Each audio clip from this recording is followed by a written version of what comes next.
ওনারা রেখেছেন। আমি আপনাদের সামনে রায়গঞ্জ লোকসভার প্রার্থী আজকে আমার সৌভাগ্য হয়েছে যে আমি রায়গঞ্জ লোকসভার প্রার্থী হিসাবে আপনাদের মধ্যে উপস্থিত হতে পেরেছি। আর কংগ্রেস দল আমাকে প্রার্থী করেছে, তার জন্য আমি কংগ্রেসকে ধন্যবাদ দিতে চাই।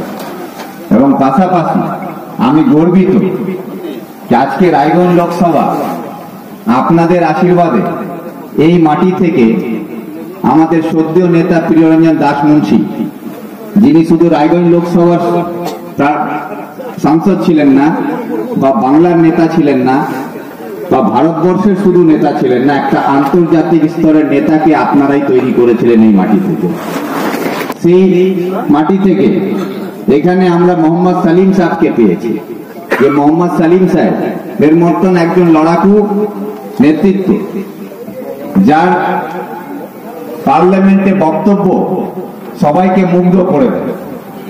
সেই ব্যক্তি যাকে পার্লামেন্টে বিরোধীরাই তার বক্তব্যতে তাদের গা জ্বালা করে, কিন্তু সেই পার্লামেন্টে মোহাম্মদ সালিম সাহেবকে সুবক্তা হিসাবে পুরস্কার দিতে বাধ্য হয়েছিল।